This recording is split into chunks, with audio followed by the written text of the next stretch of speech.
চলতি অর্থবছরে দেশের অর্থনৈতিক প্রবৃদ্ধির জিপিডির হার 4.8% হতে পারে এমন পূর্বাভাস দিয়েছে বাংলাদেশের সবচেয়ে বড় উন্নয়ন সহযোগী সংস্থা বিশ্বব্যাংক। অর্থনৈতিক সংস্কার করলে এই গতি আরও বাড়বে এমন ধারণা সংস্থাটির।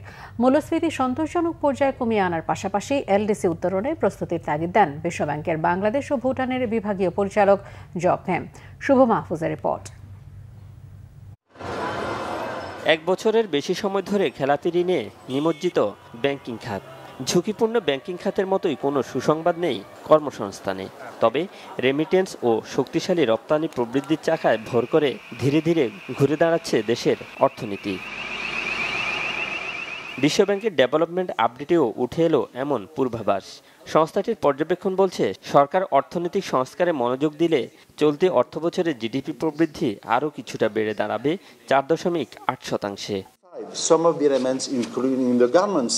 বাংলাদেশের অর্থনীতি ঘুরে দাঁড়াচ্ছে। রপ্তানি ও রেমিটেন্সের উপর ভিত্তি করে রিজার্ভ এখন স্বস্তির জায়গায় এসেছে। বাজার ভিত্তিক হওয়ায় বৈদেশিক মুদ্রার বিনিময় হারও এখন স্থিতিশীল, যার প্রভাবে অর্থনীতির গতি বাড়ছে।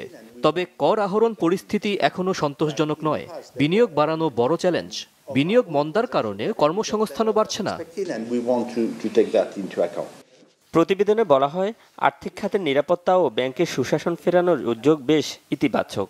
বৈদেশিক মুদ্রার বিনিময় হার স্থিতিশীল হওয়ায় সুফল মিলছে অর্থনীতিতে।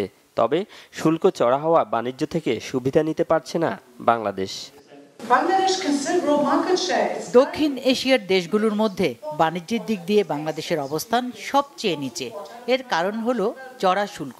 শুল্কের কারণে এখানে বাণিজ্য অনেক কম হয়। এর কারণে বাণিজ্য অর্থনীতির সুবিধা নিতে পারে না বাংলাদেশ। আগের অর্থবছরের তুলনা দারিদ্র্যের হার প্রায় 1% বেড়ে এখন 21.2% দাঁড়িয়েছে বলে জানিয়েছে বিশ্বব্যাংক। শুভ মাহফুজ, বাংলা ভিশন, ঢাকা।